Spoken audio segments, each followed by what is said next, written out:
ہمیں پیمانہ صحیح اور غلط کا پیمانہ مل گیا کہ جب ہم کسی کی تقلید، ہم کسی کی اتباع کریں گے تو ہم یہ دیکھیں گے وہ قرآن و سنت کے مطابقت اس کی عمل ہے کہ نہیں، وہ آل رسول سے مودت و محبت رکھتا ہے کہ نہیں، اور اگر اس میں ذرہ برابر بھی کمی پائی گئی، اپنے وقت کا کتنا ہی بڑا مولوی ہو، کتنا ہی بڑا مفتی ہو، کتنا ہی بڑا صوفی ہو، وہ صوفی نہیں، وہ کوفی ہوگا، وہ مولوی نہیں ہو سکتا، وہ گمراہ، وہ ابلیس کا نائب ہوگا۔ بے شک بے شک۔ تو اللہ کے رسول صلی اللہ علیہ وسلم کا واضح فرمان امت میں آپ دو بھاری چیزیں چھوڑ کے گئے۔ اللہ کے رسول صلی اللہ علیہ وآلہ وسلم کے اس فرمان عالی شان کا فی الوقت امت رسول نے کیا حال کیا ہے؟ نہ قرآن کا دامن ہاتھ میں ہے، نہ اہل بیت رسول کا دامن ہاتھ میں ہے، اور جو مصائب اور جو مظالم اہل بیت رسول پر ٹوٹے اور جو امت نے ظلم و ستم کیا، آج بھی فضائل و مناقب بیان کیے جا رہے ہیں ظالموں کے، اور جو مظلوم ہیں جن کے اوپر ظلم کیا گیا، جن پر زود و کوب کی گئی، جن کی حق تلفیاں کی گئی، جن کو برسر منبر سب کو شتم کیا گیا، لعنتیں بھیجی گئی، آج ان کے ذکر سے محفلیں خاموش ہیں۔ کتنے لوگ ہیں آج، اس سے بڑے صغیر ہندوستان کی بات کرتا ہوں، کتنی محفلیں، کتنی درگاہیں، خانقاہیں جو امام حسن علیہ السلام کا ذکر کر رہے ہیں، وہ خاموش ہیں۔ خاموش دو چیزوں سے ہیں، یا تو مولوی کا ڈنڈا ہے یا جہالت ہے، یا تو مولوی کا ڈنڈا ہے یا تو جہالت ہے۔ میں ایک بات یہاں پر کہتے چلوں، اثناء کلام میں مجھے یاد آ گئی، موجودہ تناظر میں حضرت جو مسئلہ چل رہا ہے، اس تناظر میں ہم کیوں اہل سنت و جماعت کے پابند ہیں، مسلک اہل سنت و جماعت کے پابند ہیں۔ ہم حنفی ہیں، شافعی بھی ہیں تو وہ ہمارے بھائی ہیں، حنبلی بھی ہیں تو وہ ہمارے بھائی ہیں، مالکی بھی ہے جو وہ ہمارے بھائی ہیں۔ اگر کوئی اختلاف ان کے درمیان پایا جاتا ہے تو وہ فقہی اختلاف ہے، ان اختلافات سے ان کا دین کمزور نہیں ہوتا، اور ان سے ہمارا کوئی اختلاف ہے تو ہمارا دین کمزور نہیں ہوتا، یا ہم دین سے باہر نہیں نکل جاتے۔ ہم انہیں بھی لائق تعظیم سمجھیں گے اور وہ بھی ہم کو لائق تعظیم سمجھے۔ اہل سنت و جماعت کا پیمانہ وسیع ہے، شرق سے غرب تک پھیلا ہے، تمام دنیا عالم کی جتنے مملکتیں اسلامیہ ہیں یا غیر مملکت اسلامیہ ہیں جو اہل سنت و جماعت کے مسلک کے پابند ہیں، یہ جان لے اس میں حب اہل بیت رسول بھی ہے اور تعظیم و تکریم صحابہ بھی ہے۔ وہ صحابہ جلیل القدر، اولون و مہاجرون من السابقون، سابقون الاولون، انصار و مہاجرین میں سے وہ حضرات جنہوں نے حضور نبی کریم صلی اللہ علیہ وسلم کی راہ میں اپنی جان، مال، تن اور اپنی آل اولاد کو قربان کیا، ان اصحاب رسول کی بھی تعظیم و تکریم اور محبت و مودت آل رسول بھی اسی اہل سنت و جماعت میں ہے، اور رسول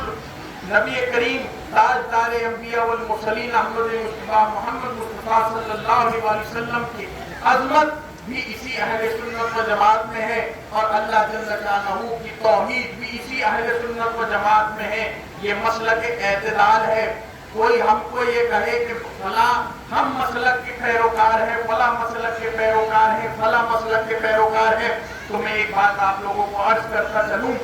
اگر مسلک کی پابندی ہو جائے کہ یہ مسلک اس شہر سے چلے گا، یہ مسلک فلاں شخصیت سے چلے گا، یہ مسلک اس مفتی کے نام پر ہو گیا، یہ مسلک اس صوفی کے نام پر ہو گیا، یہ مسلک اس دیار کا ہو گیا، یہ اس شہر کا ہو گیا، یہ اس خطے کا ہو گیا، تو ہندوستان میں پھر اگر مسلک کی بات ہوگی تو مسلک غریب نواز ہے۔ اگر یہ بات ہے، چڑ والوں کی بات کر رہا ہوں، اگر یہ بات ہے کہ مسلک شہروں سے، خطوں سے، ضلعوں سے، ذاتوں سے، شخصیتوں سے، علماء سے، صوفیہ سے منسوب کر کے چلایا جائے گا تو یہ اعلانیہ کہہ دوں کہ پھر مسلک اہل سنت ہندوستان میں مسلک غریب نواز ہے، اور اس کا کوئی دوسرا نام نہیں ہے۔ اور یہی مسلک اہل سنت و جماعت ہے کہ جس کے پیروکار غریب نواز بھی ہیں، قطب الدین بختیاری کابی بھی ہیں، فرید الدین گنج شکر بھی ہیں، نظام الدین اولیاء بھی ہیں، نصیر الدین چراغ دہلوی بھی ہیں، بندہ نواز گیسو دراز بھی ہیں۔ یہ سب سادات حسینی حسنی حسینی ہیں۔ یہ انہی کا گلے گلزار ہے جو ہندوستان میں آ کر اسلام کی تبلیغ کی ہے۔ خیر میں موضوع سخن پر آتا ہوں وہیں پہ کہ امام حسن علیہ السلام کی شہادت آج کے زمانے میں بڑی موڑ توڑ کر رد و بدل کے ساتھ اپنی باطل خیالی اور باطل اوہام اور باطل نظریات و فکر کے ذریعے چلائے جا رہے ہیں۔ یہ بات یاد رکھنی چاہیے، اہل سنت و جماعت کا مستند نظریہ ہے۔ ائمہ نے لکھا ہے، شاہ ولی اللہ، شاہ عبدالعزیز، شاہ عبدالحق محدث دہلوی جیسے حضرات نے، جنہیں اہل سنت مستند اپنا ائمہ مانتی ہے، یہ لکھا ہے کہ اہل بیت اطہار آل رسول سے ظاہری خلافت کو ظالموں نے چھینی، جبر و تشدد کے ذریعے۔ آپ حضرات کو چاہے مولائے کائنات کی زندگی اٹھائیں، چاہے امام حسن، اس کے بعد تو خلافت ملی ہی نہیں، موقع ہی نہیں ہوا،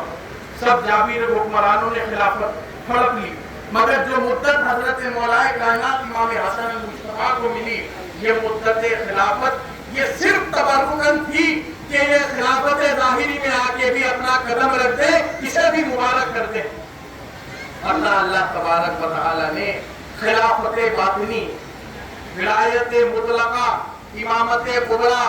امام زمانہ بنا کر ان کی تمام نسلوں کو اس دنیا کے لیے رشد و ہدایت کے لیے بھیجا ہے۔ ظاہری خلافت چاہے وہ 30 سال کی مدت کی ہو، چاہے 200 سال کی مدت کی ہو، چاہے وہ خلافت راشدہ کا دور ہو، چاہے وہ ملوکیت کا دور ہو، اہل بیت اطہار آل رسول یہ وہ ہستیاں ہیں کہ جنہوں نے خلافت راشدہ، خلافت ظاہرہ کو اور مضبوط و مستحکم کیا ہے، منور و متجلی کیا ہے، ورنہ اللہ تبارک و تعالیٰ نے ان کے لیے خلافت باطنی روز ازل تک، روز قبر تک، قیامت کے روز تک مہدی موعود کی شکل میں ان کے سپرد خلافت باطنی کی ہے۔ یہ نہیں بھی رہیں گے دنیا میں، پھر بھی ان کی خلافت جاری و ساری رہے گی۔ یہ موجود نہیں ہوں گے اس زمانے میں، یہ موجود نہیں ہوں گے اس مکان میں، پھر بھی غریب نواز کی شکل میں دکھیں گے، نہیں ہوں گے موجود پھر بھی جعفر صادق کی شکل میں دکھیں گے، نہیں ہوں گے موجود پھر بھی حسن عسکری کی شکل میں نظر آئیں گے، نہیں ہوں گے موجود پھر بھی امام مہدی کی شکل میں نظر آئیں گے۔ ان کے لیے کسی تخت نشینی کی یا کسی وقت کی یا زمانے کی قید نہیں ہے، ہر وقت میں ان کی امامت ہے، ہر وقت میں ان کی ولایت، ہر مقام پہ ان کی ولایت ہے۔ اللہ تبارک و تعالیٰ نے ان کے سپرد وہ امامت و ولایت و خلافت کی ہے جو باطنی ہے، جو انتخابی نہیں ہے، عوام اسے چنتی نہیں ہے، اللہ اور اس کا رسول چنتا ہے، جو قرآن و حدیث و سنت کے مطابق، وہ قرآن اور حدیث کے سنت کے مطابق ان کی زندگی چلتی ہے، مستوار ہوتی ہے۔ ہم بڑا اوقات یہ دیکھ رہے ہیں کہ امام حسن علیہ السلام کے سورے کے حوالے سے میں نے ایک حدیث آپ لوگوں کے سامنے پڑھی، مشہور حدیث صحیح بخاری کی بھی ہے، سیاستہ کی بھی ہے، بلکہ اس پہ اجماع ہے اہل سنت کا کہ امام حسن علیہ السلام نے جو اپنی 5ویں خلافت میں 6ویں مہینے کے اختتام پر جو خلافت سپرد کی ہے، ایک بات غور طلب ہے، سننے لائق ہے ملت اسلامیہ، کہ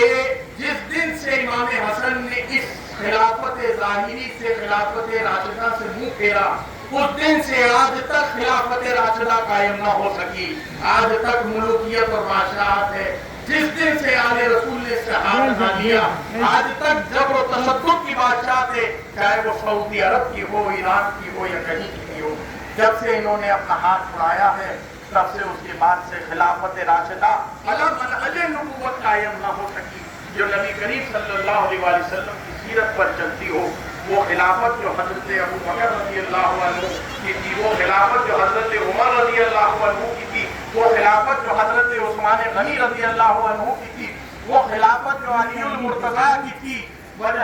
کرم اللہ وجہ المطہر، وہ خلافت جو امام حسن المجتبی شہید کی تھی علیہ الصلوۃ والسلام، اور اس کے بعد دانتوں سے کاٹنے والی جبر و تشدد کی بادشاہت شروع ہو گئی۔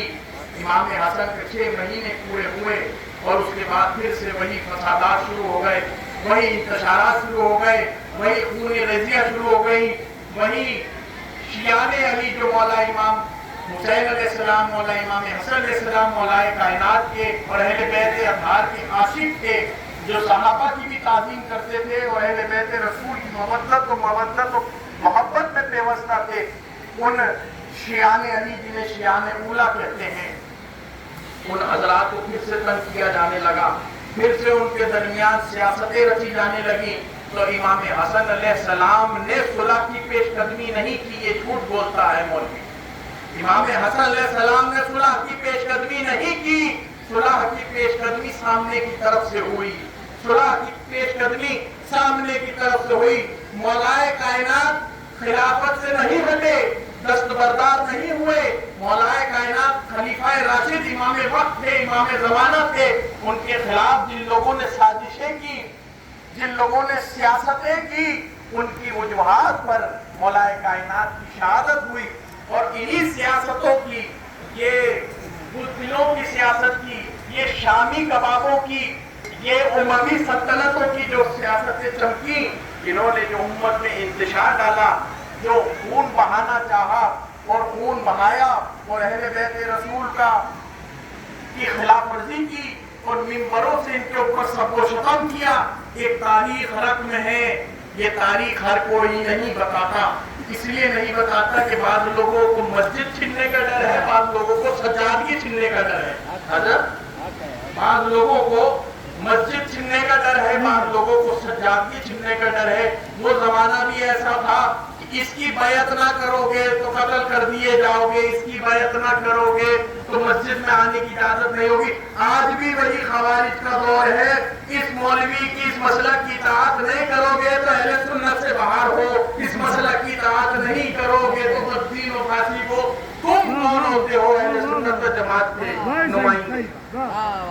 تم کون ہوتے ہو؟ تمہیں حق کس نے دیا؟ تم جن کا نام لے کے اہل سنت کا کاروبار چلا رہے ہو وہ تو خود اہل سنت و جماعت کہتے تھے اپنے آپ کو، جن کا نام لے کر تم اہل سنت و جماعت کا نام بگاڑتے ہو وہ تو خود حسن و حسین کی غلامی میں تھے، وہ تو خود حسن و حسین کی غلامی میں تھے۔ اور اگر یہی بات ہے، اتنا ہی بڑا فخر ہے، اتنا ہی بڑا بحر العلوم ہے، اتنا ہی بڑا علم کا سرچشمہ ہے، تو پھر کسی آل رسول کے پاس جا کے بیعت ہونے کی ضرورت کیوں پڑی؟ خانقاہوں کی تلاش کیوں کی مولویوں نے؟ اگر یہی علم نجات دلانے والا ہے تو آل رسول کے در کو کیوں ڈھونڈا، کیوں بیعت کی آل رسول کے؟ معلوم تھا کہ یہ علم، صرف یہ علم دین راہ نجات نہیں بن سکتا جب تک کہ آل رسول کا خزانہ نظر نہ ہو جائے۔ بڑا سا بڑا مولوی جن کے نام سے آپ مسلک معاملہ کر رہے ہیں وہ خود آل رسول کے درگاہ کے سگ ہیں، اور سگ بھی نہیں، سگ سے مجھ کو نسبت، سگ سے مجھ کو نسبت، در سے سگ سے میری نسبت، در سے سگ اور سگ سے میری نسبت، میں کتے کی نسبت سے زندہ ہوں، یہ کہہ کے گئے ہیں۔ آپ کیا کہنا چاہتے ہیں؟ امام حسن علیہ السلام کے خلاف جو سیاستیں روا ہوئیں، جو باطل خیالات پھر رونما ہونے لگے اور پھر انتشارات جنم لینے لگے، تو امام حسن علیہ السلام کے خلاف انہی کے جو یاران وفا تھے، جو اصحاب تھے، ان میں جو لوگ متزلزل تھے کہ آپ سے وفا نہ کر سکے، ان کو کچھ درہموں میں خرید لیا گیا، شامیوں نے کچھ درہم میں خرید لیا گیا۔ اور امام حسن علیہ السلام نے جب یہ دیکھا کہ آپ کے ایک خارجی ناصبی نے، اس نے آپ کے کان پر آپ کے جو ہے دانوں پر تیر مارا ہے اور آپ زخمی تھے، اس کی حالت میں صلح ہوئی ہے، تو اہل بیت رسول کے ساتھ جو بے وفائی کی ہے اس امت نے، وہ تو جس طرح انبیاء اور مرسلین سابقین جن کے ساتھ قوم بنی اسرائیل نے اور دیگر قوموں نے جو اپنے انبیاء کے ساتھ ظلم و ستم کیا ہے، وہی امت مسلمہ نے اپنے رسول صلی اللہ علیہ وآلہ وسلم کے نواسوں کے ساتھ کیا، ان کی آل کے ساتھ کیا، اور سب کے سب کسی کو میدان رن میں شہید کیا، کسی کو زہر پانی کرائی، کسی کو قید و بند کی صعوبت میں، کسی کو کچھ، کسی کو مسافرت میں، مطلب شہید ہر ایک ہوئے، اور امت مسلمہ کے ہاتھ ہوئے، مسلمانوں کے ہاتھ ہوئے۔ تابعین کا جلیل القدر دور ہے، صحابہ کا جلیل القدر دور ہے، لیکن کوئی آواز نہیں اٹھاتا تھا ظالم بادشاہوں کے خلاف۔ ایک جگہ یہ بات کی جاتی ہے کہ امام حسن علیہ السلام نے جس سے صلح کر لی ہم نے اس سے صلح کر لی، جس سے امام حسین نے جنگ کی اس سے ہم نے جنگ کی۔ واہ واہ واہ، کتنا دماغ پھرایا گیا ہے۔ دیکھیے کس قدر یہ جملہ کتنا خوبصورت بنا کے پیش کیا گیا ہے کہ جس سے ہم نے امام حسن نے صلح کر لی اس سے ہماری صلح ہے روز قیامت تک، اور جس سے امام حسین نے جنگ کری ہماری اس کی جنگ ہے۔ واہ بھائی واہ، یہ بتائیے کہ اس صلح پر عمل بھی کیا گیا کہ نہیں؟ اگر اس صلح پر عمل کیا گیا تو بلا ریب بلا شک قیامت تک ہماری امام حسن کی مطابقت میں، آپ کی محبت میں جن ظالموں سے صلح کی ہماری بھی صلح ہے۔ کیا امام حسن نے جو شرائط باندھے تھے اس پر عمل کیا گیا؟ تاریخ گواہ ہے، چیخ چیخ کر کہہ رہی ہے، مگر بتایا یوں نہیں جاتا کہ بڑے بڑے کاروبار مسجد و مدرسے کے نام پر اس سے چل رہے ہیں۔ یہ تو ذریعہ دھندا بنا، فضائل و مناقب ظالموں کے بیان کیے جا رہے ہیں۔ اس پر ثبوت رکھنا ہمارا منہج و مذہب تھا۔ ہم خاموش رہیں گے، نہ ہم فضائل و مناقب بیان کریں گے اور نہ سب و شتم و لعنت کریں گے، اب بلکہ ہم ان ظالموں کا ذکر کرنا ہی اس طرح ناپسند کرتے ہیں کہ جس طرح کیچڑ کا پیر رکھنا۔ ہم ان ظالموں کا ذکر اس قدر ناپسند کرتے ہیں کہ اگر جس دن ان ظالموں کا ذکر ہو جائے، ان امویوں کا یا ان عباسی ظالموں کا، تو ہم یہ سمجھتے کہ ہماری دعا رد ہو گئی، ہماری درود سلام قبول نہیں۔ یہ ہمارے بزرگوں نے لکھا اپنی کتابوں میں۔ بہتر یہ ہے کہ آل رسول و اہل بیت کا ترانہ پڑھو، ان کی منقبتیں پڑھو، مگر تم جب چھیڑتے ہو اور بلا سوچے سمجھے اہل سنت و جماعت کا معیار خراب کرنے کی کوشش کرتے ہو، تو جواباً جب ہم تم کو کچھ کہتے ہیں تو تمہارے پاس صرف اموی دسترخوان، جو اموی دسترخوان سے تم نے حاصل کیا گالم گلوچ، وہی تم کر سکتے ہو، اس کے سوا کچھ نہیں کر سکتے۔ شیعہ بنا سکتے یا شیعہ بنا سکتے ہو۔ دلائل کا جواب دلائل سے ہوتا ہے، قرآن کا جواب حدیث مبارک سے نہیں دیا جاتا۔ تو جب قرآن کا جواب حدیث سے نہیں دیا جائے گا تو کہاں آپ کی رائے، کہاں آپ کا قیاس، اور کہاں آپ کے مولوی مفتی کا فتویٰ؟ قرآن کا جواب قرآن سے دیا جائے گا، حدیث کا جواب حدیث سے دیا جائے گا، اجتہاد کا جواب اجتہاد سے دیا جائے گا، قیاس کا جواب قیاس سے دیا جائے گا۔ قیاس قرآن کے مقابلے میں نہیں کھڑی کی جاتی ہے، یہ حرام ہے، یہ گناہ ہے، یہ گناہ کبیرہ ہے، یہ فسق ہے۔ آپ کو ہم نے جواب دیا آپ کی بدماشی کا، تو آپ کو چاہیے تھا اس بدماشی سے رجوع کریں یا پھر دلیل لائیں قرآن و حدیث سے۔ روز قیامت تک تمہارے بہاور اور اجلاس ہی لا سکے تم کیا لاؤ گے؟ اتنی محبت دل میں کیوں ہے امویوں؟ آخر تمہیں یہ سوچنا چاہیے کہ در نجات تو در زہرا ہے سلام اللہ علیہ، در نجات تو در امام حسنین کریمین ہے، در نجات تو علی ہے۔ ارے ان کے مخالفین جو ان کے خلاف کھڑے ہوئے ہیں وہ تو خود ان کی نجات کے لیے ان کی طرف اپنے نجات کے لیے متوجہ ہے، تم ان کے نعرے لگا کے ان سے نجات مانگتے ہو، ان کا وسیلہ بناتے ہو جو خود ان کے نیتا ان کے وسیلے کے محتاج ہیں، جو خود ان کے وسیلے کے محتاج ہیں۔ اور میں یہ کہنا چاہتا ہوں کہ امام حسن علیہ السلام کی صلح نامہ اور صلح نامہ پہ لکھے وعدے کیے شرائط، کیا ان پر عمل درآمد ہوا؟ اور اگر عمل درآمد ہوا تو ہم اس بارگاہ میں کھڑے ہو کے قسمیہ کہتے ہیں کہ ان ظالموں سے ہماری صلح ہے، اور اگر یہ دیکھ رہے ہو کہ آخری شرط ان 5-6 شرطوں میں جو آخری شرط امام حسن علیہ السلام نے باندھی ہے کہ تم اپنے بعد خلافت چھوڑ دو گے، کسی کو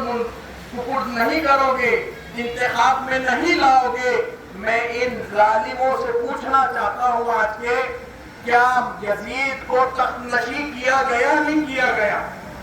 کیا یزید کو جبر و تشدد کے ذریعے تلوار کے سائے میں صحابہ اکرام کے سروں پر تلوار سایہ فگن کی؟ اہل بیت رسول موجود تھے، حسن و حسین موجود تھے، کیا یزید پلید کو تخت نشین کیا گیا نہیں کیا گیا؟ کیا شیعان علی جو وفاداران علی تھے، شیعہ سے مراد یہاں رافضی نہیں ہے، یہاں رافضی نہیں ہے، شیعہ سے مراد وفاداران علی، وفاداران علی کو قتل کیا نہیں گیا؟ قتل کیا۔ امام حسن جب شہید ہوئے، زہر کس نے دلوایا؟ کس کے کہنے پر دلوایا گیا؟ کس نے دیا؟ یہ سب تاریخ میں اس قدر رقم ہے کہ ہمیں کسی دوسرے فرقے کی طرف جانے کی، اس کی کتب کو تلاش کرنے کی ضرورت نہیں ہے، سب کچھ ہماری کتابوں میں۔ ہم پھر یہ کہہ رہے ہیں، نہ ہم روافض ہیں نہ خوارج ہیں، نہ ہم وہ ہیں جو مولا علی کے بغض میں خارجی بن گئے، اور نہ ہم وہ ہیں جو شیخین کریمین حضرت ابوبکر اور حضرت عمر بن عثمان کی بغض میں رافضی ہو گئے۔ ہم وہ ہیں جو اہل سنت و جماعت ہیں، ہم اہل توحید ہیں، ہم آل رسول کی محبت میں مستغرق ہیں، ہم صحابہ اکرام کی تعظیم و تکریم کرتے ہیں، ہم اولیاء اصفیاء کا وسیلہ لیتے ہیں بارگاہ الہی میں۔ ہم وہ 14 صدی پرانی اہل سنت و جماعت ہے کہ جس کا نقشہ ابو حنیفہ، شافعی اور امام حنبل اور مالک نے بنایا تھا۔ آج کے مولوی مفتی کا بنایا ہوا نقشہ ہمارے لیے قابل اعتماد نہیں ہے۔ امام حسن علیہ السلام نے جن شرائط کو طے کیا، پھر میں واپس وہی بات کا اعادہ کر رہا ہوں، جن شرائط کو لکھا کیا اس پر عمل کیا گیا؟ جب اس پر عمل نہیں کیا گیا تو یہ صلح بھی ایسی ہے جیسے صلح حدیبیہ۔ اگر کفار کے ساتھ حضور نبی کریم صلی اللہ علیہ وآلہ وسلم رحمت للعالمین صلح کر سکتے ہیں، کفار کے ساتھ، کھلے کفار، دین کے دشمن، دین کے اور اللہ کے رسول کے دشمن، اللہ کے دشمن، اس کی کتاب اور رسالت کے دشمن، وحی کے دشمن، جب ان کے ساتھ صلح ہو سکتی ہے دین کے لیے، تو وہ مسلمان جو فاسق ہیں، فاجر ہیں، بددین ہیں، بدباطن ہیں، ظالم ہیں، جابر ہیں، بدنسب ہیں، ان سے صلح ہو گئی تو کون سی بڑی بات ہے؟ صلح ہوئی، مگر جس طرح صلح حدیبیہ کفار مکہ نے توڑی، اسی طرح ان امرائے امیہ نے اس صلح کو بھی امام حسن کی توڑا۔ وہ صلح نتیجہ بنی کس کا؟ فتح مکہ کا صلح حدیبیہ، وہ نتیجہ حاصل ہوا فتح مکہ کا، اور صلح امام حسن نتیجہ ہے کربلا کا۔ ہم اب کہیں گے کہ ہم حسنی بھی ہیں، حسینی بھی ہیں، ہم صلح حسن اس طرح مانتے ہیں جو تاریخ میں موجود ہے، اگر پوری ہوئی تو یہ صلح ہمارے سراغوں پر، اور اگر اسے توڑ دیا گیا تو ہمارے لیے اب حسین کے پیچھے، حسین کی محبت میں یزیدیوں اور امویوں سے انتقام لینا واجب ہو گیا۔ میں نے بالکل قول فیصل پیش کر دیا اور نتیجہ آپ کے سامنے لا کے رکھ دیا ہے۔ کوئی ضرورت نہیں ہے اس طریقے کی باطل تعویلوں اور تفسیر کی کہ جس کا کوئی سر نہ پا، جس کا کوئی تعلق نہ قرآن سے ہے، نہ حدیث سے ہے، نہ اسوہ رسول سے ہے، نہ اسوہ اہل بیت اطہار سے ہے۔ اور آخر میں یہ کہنا چاہتا ہوں آپ لوگوں سے، یہ ایسا موضوع ہے کہ جو اپنے وقت کا، اس زمانے کا اس قدر جلیل القدر موضوع ہے، اس قدر اہم موضوع ہے کہ اس پر ہر کوئی ہاتھ نہیں رکھ سکتا۔ دیکھیں، کربلا کا موضوع ہر خطیب بیان کر رہا ہے، کربلا امام حسین مظلوم تھے، ظالم یزید تھا، ہر کوئی بیان کر رہا ہے۔ ارے امام حسین نے بیعت نہیں کی، فاسق نے، ہر کوئی بیان کر رہا ہے۔ یہ کیوں نہیں بتا رہا کہ یزید آسمان سے اترا تھا یا اسے بٹھایا گیا تھا؟ یزید آسمان سے اترا تھا یا اسے بٹھایا گیا تھا؟ اسے بٹھایا گیا تھا۔ وہ ایک سسٹم کا حصہ تھا، وہ اس کرپشن اور سیاست کا حصہ تھا۔ وہ از خود نہیں بیٹھا تھا، اس کے ابا نے اسے بٹھایا تھا۔ اور یہ وہ سیاستیں جو آج زندہ ہوئی تھی امام حسین کے زمانے میں، یہ اس کی ابا کی دی ہوئی سیاستیں جو اس نے کربلا کے میدان میں عمل میں لائی۔ ہم یہ بالکل کھل کے بولنے کو تیار ہے، اس لیے ہر کوئی کربلا کی بات کرتا ہے، امام حسن پر آ کے خاموشی اختیار کرتا ہے، کف بلسان ہو جاتا ہے۔ ہم سکوت آج بھی منہج رکھتے ہیں اپنا، خاموشی۔ ہمارا یہ ہے کہ سامنے جو آئے امام مولا کائنات کے مقابلے میں ہو چاہے امام حسن کے مقابلے میں ہو، ہم خاموشی کو رکھنا مذہب اہل سنت مانتے ہیں، مذہب صوفیہ مانتے ہیں۔ مگر یہ سکوت کا اگر آپ یہ نتیجہ نکالتے ہیں کہ جن کے لیے ہم سکوت رکھ رہے ہیں وہ صاحب فضیلت ہو گئے، تو پھر ہمیں وہ چیزیں بیان کرنی پڑیں گی مجبوراً جس کے وہ حامل تھے، جس بد کرداری اور بد سیرتی کے وہ حامل تھے، وہ ہمیں مجبوراً بیان کرنا پڑے گا۔ اس لیے بہتر یہ ہے کہ آپ فضائل اہل بیت بیان کریں، فضائل امیہ بیان نہ کریں۔ اور میں آخری میں آپ لوگوں کو تنبیہتاً نصیحتاً ایک بات یہاں کہتا ہوں کہ امام حسن علیہ السلام نے امت کے خاطر، امت کا خون نہ بہے، امت میں قتل و غارت گری عام نہ ہو، امت میں بے رغبی کا شکار نہ ہو، امت رشد و ہدایت سے نہ ہٹ جائے، اپنے نانا جان کے دین سے نہ ہٹ جائے۔ جو دین قرآن و حدیث سے ہم تک پہنچا، وہ دین جو اللہ کے رسول اہل بیت سے اور صحابہ سے پہنچا، اس دین سے یہ امت ہٹ نہ جائے، یہ دنیا داری کے پیچھے نہ لگ جائے۔ امام حسن نے اس تخت و تاج کو لاد مار۔ آج درگاہوں پر بیٹھے سجادگان، خانقاہوں میں بیٹھے پیران عظام اور مساجد کے بڑے ائمہ اور خطباء اور مولوی حضرات، کیا ان لوگوں میں یہ وسعت ہے؟ کیا یہ جرأت ہے؟ کیا یہ جذبہ ایمانی ہے؟ کیا یہ ایثار ہے کہ جو دین پر آج معاملہ آ رہا ہے، آج امت کا جو حال زار ہے، اور آج جو ہمارے ساتھ ہمیں کس طرح سے تنگ کیا جاتا ہے اور ہم کس طرح سیاستوں کا شکار اور دیوالہ ہوئے ہیں، کیا کسی ان لوگوں سے جو بڑے بڑے منصبوں پر فائز ہیں امام حسن علیہ السلام کی سنت پر عمل کرنے کی توفیق ہو رہی ہے؟ امام حسن علیہ السلام کی سنت پر عمل کرنے کی توفیق ہو رہی ہے؟ ہم آج بھی یہ کہتے ہیں، یہ تو بڑی بدمزاجی سے اس اصطلاح کو عام کر دیا گیا، صلح کلی۔ ہاں، ہم صلح کلی ہیں امت کے لیے، صلح کلی ہے امت کے لیے، ان کے لیے جو صلح بدی ہیں۔ ہر بد سے فاسق و فاجر سے صلح کرتے ہیں، لیکن نیکوکار سے صلح نہیں کرتے۔ ہم امت کے لیے، امت کی خیر خواہی کے لیے، ہم کسی بھی مسئلہ کا ہو،